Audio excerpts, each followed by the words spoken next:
Estamos en vivo desde YouTube. Bienvenidos a nuestro programa No a la Doxa, donde tu opinión no importa. Este programa llega a ustedes bajo la producción de Francisco Vega y en la conducción, Linda Fonseca y Cami Nucete. En asociación con Café Suficiente Patria, donde una sola taza no basta. Nuestro programa de hoy es sobre la sociolingüística y la sociología del lenguaje, un tema interesantísimo donde podríamos pasar horas conversando. Nos vamos a centrar en el bilingüismo y en el contexto socioeducativo, en el aprendizaje de lenguas. ¿Linda? Así es, Cami. Comencemos por definir la sociolingüística, que es el estudio del lenguaje en sus contextos sociales. Asimismo, es necesario definir la sociología del lenguaje, que tiende a confundirse, pero no es lo mismo. Esta se centra en las actitudes y comportamientos lingüísticos en determinadas situaciones sociales. Exactamente. Son muchas las definiciones que como investigadores y como docentes debemos manejar. Linda, estamos rodeados de autoproclamados bilingües, pero yo creo que esto es muchísimo más complicado. Bloomfield en 1970 definía el bilingüismo como esa capacidad de manejar dos lenguas como si fuesen lenguas maternas. Entonces, Linda, conociendo tu historia, me permito preguntarte, ¿te definirías a ti misma como bilingüe? Cuéntanos. Cami, yo me definiría como políglota. Te voy a responder por qué. Desde muy pequeña aprendí inglés, al igual que el español, y eso marcó el inicio de mi interés por los idiomas. Y de hecho, hoy te puedo decir, Cami, que hablo fluidamente francés, hindi y marathi, tanto como si fuera español o inglés. Fascinante. Linda, recordemos que el contexto es uno de los factores más relevantes dentro de todo este proceso de adquisición de una segunda lengua. Ojo, también tenemos que hablar de disciplina, de todas las implicaciones sociales, culturales, toda una cantidad de cosas a las que podríamos referirnos. Linda, me dices que hablas 5 idiomas. Por favor, cuéntanos, ¿tú crees que tu percepción de la realidad, tu visión, tu perspectiva es realmente distinta a la de un monolingüe? ¿De qué manera? Cuéntanos. Te voy a responder con la idea de Pavlenko sobre adaptación. Y creo que es así, porque nos adaptamos a cualquier contexto social o situación de la vida, sin tener que pensar 2 veces en cómo o qué hacer, ya que desarrollamos habilidades inconscientemente.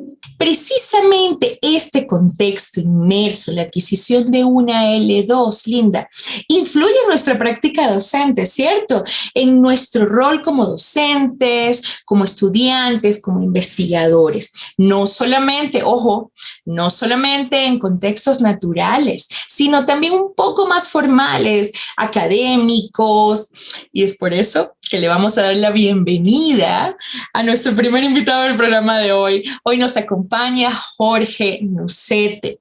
Jorge estudió en la Universidad de Pittsburgh, en Robert Morris University, genial. Estudió administración y nos va a compartir su experiencia. Bienvenido, Jorge, bienvenido. Muchísimas gracias por estar con nosotros, de verdad, por tomarte unos minutos. Bueno, venir a los Estados Unidos cuando en el 69, en el 70, la época en que la revolución del rock y la revolución sexual, la guerra del Vietnam, llegar allí fue a la ciudad de Pittsburgh, Pennsylvania. Fue una novedad, pero sí encontré varias cosas. Una que era una novedad en el sentido de que no había muchos latinos en esa ciudad, entonces había el conflicto de que por una parte la novedad y por otra parte la competencia, dependiendo del campo donde estuviera. Si era con las chicas, un muchacho de 20 años como era yo en ese entonces, pues sí era una novedad, pero al mismo tiempo era frustrante y sí conseguía un poco de fricción con algunos de los compañeros allí, pero más que todo yo no lo sentía mucho porque la mayor parte de las cosas yo no las entendía. Para mí yo las tomaba como que era parte del escenario allí, del landscape que había, ¿no? así es, y yo simplemente trataba de adaptarme porque yo no esperaba que ellos se adaptaran a mí, sino yo sabía que yo estaba en el terreno de alguien más, en el idioma, ¿no? Que me frustraba tanto. Yo estudiaba, me aprendía 20 palabras diarias y al día siguiente se me olvidaban 17 y al otro día me quedaba unas 2 y al otro día una sola y después no me acordaba ninguna, pero era un proceso de acumulación, ¿no? Y para aprender el idioma, pues ellos esperan de que como tú estás aquí, pero tú eres el que visitas, pues tú tienes que echarle ganas y aprender, ¿no? Eres quien te tienes que adaptar. Sí es, sí, o sea, yo sabía que yo tenía que, ¿cómo se llama? Hacer el esfuerzo. Sacar ¿no? el pecho ahí. Sacar el pecho, sí, y bite the bullet, como dicen, ¿no? Sí. Genial, genial. Muchísimas gracias claro por compartir tu experiencia, de verdad, y por regalarnos unos minutos de tu tiempo.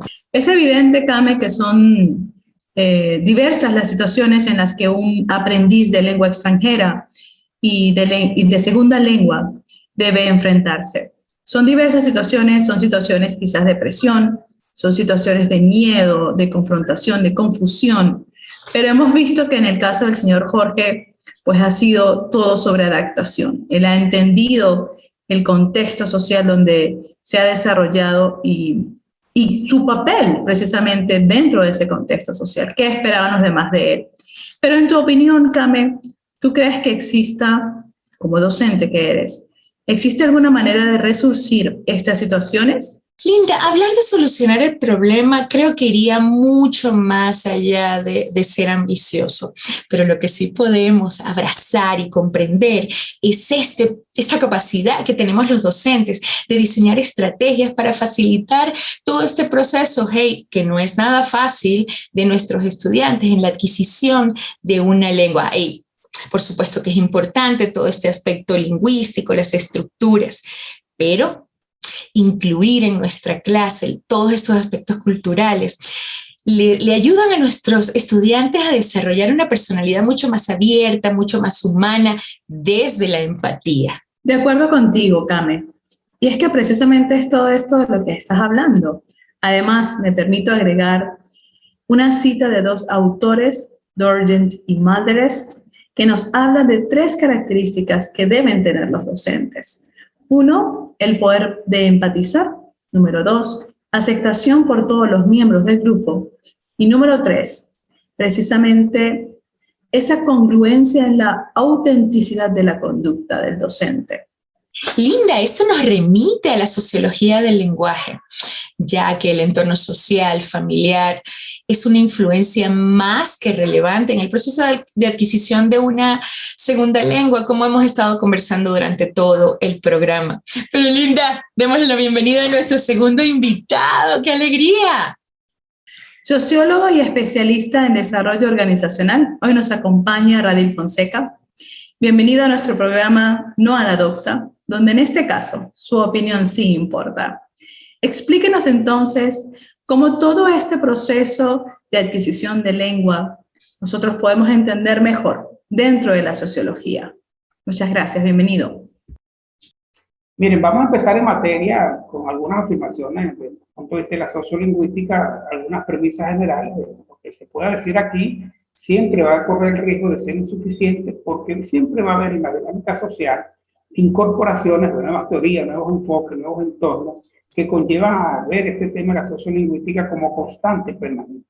Lo otro es que desde el punto de vista de la teoría estructural funcionalista, nosotros tenemos que ver la sociedad como un gran sistema donde las partes conforman el todo. Es decir, si nosotros vemos en un contexto social de la sociolingüística, para darle apellido, el hombre está sometido siempre a grandes cambios sociales, políticos, económicos, culturales, idiomáticos, etcétera. Pero también hay otra premisa, que es la necesidad social de yo siempre estar en comunicación. Eso conlleva a que cuando yo aprendo una lengua, me están enseñando también una cultura. Por lo tanto, cuando yo quiero sobrevivir por razones económicas, por ejemplo, los anglosajones que han migrado a Estados Unidos, donde es el español la segunda lengua más hablada, bueno, lo hacen por una necesidad económica. Pero es que aparte de la necesidad económica, ellos siempre tienen que adoptar costumbres, hacen como préstamos culturales, costumbres, leyes, códigos, gestos de esa cultura local.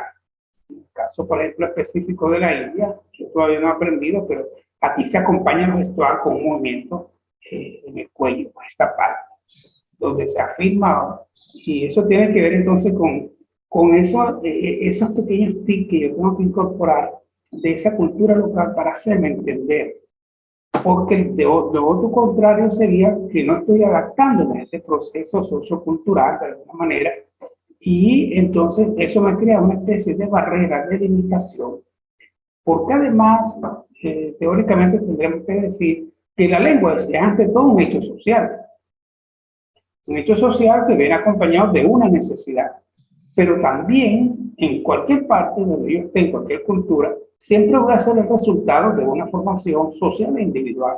Siempre me va a acompañar mi familia, mi cultura, mi país, porque yo tengo esa carga.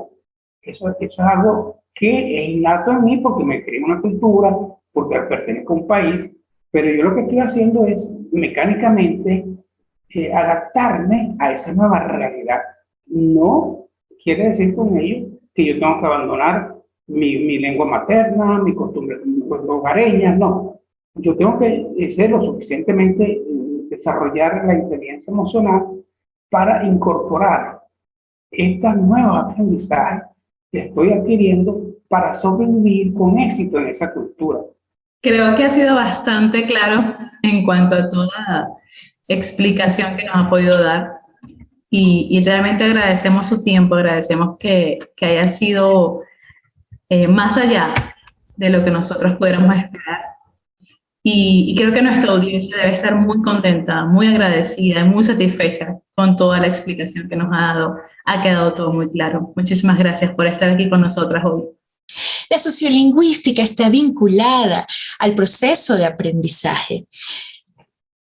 Nosotros en el aula tenemos una comunidad lingüística. El lenguaje forma parte de una comunidad, de una sociedad. Es esencial que comprendamos que tenemos que entender la cultura del lenguaje que estamos, el idioma que estamos enseñando, y unirla, vincularla de manera intrínseca con la cultura de nuestros estudiantes. De esta manera podemos facilitar todo este proceso, diseñar nuestras estrategias enfocadas en sus necesidades, siempre con el elemento social inmerso en el aula. Pues esto ha sido todo por hoy. Muchísimas gracias por apoyarnos, por escucharnos, por compartir con nosotros en No a la Doxa, donde tu opinión no importa. Por favor, apóyenos en nuestras redes. Con nuestros hashtags, por favor, lee. Te lo ruego, lee y no repitas. Por favor, lo importante de lo importante no es importante. Las lecturas son actualizadas. Tu opinión no importa. Y en las recomendaciones del día tenemos, ya sabes, aprende español para que puedas enseñar una segunda lengua. Gracias a todos por estar con nosotras, por llegar hasta el final de este programa. Nuevamente, No a la Doxa, tu opinión no importa. Nos despedimos. Bye bye.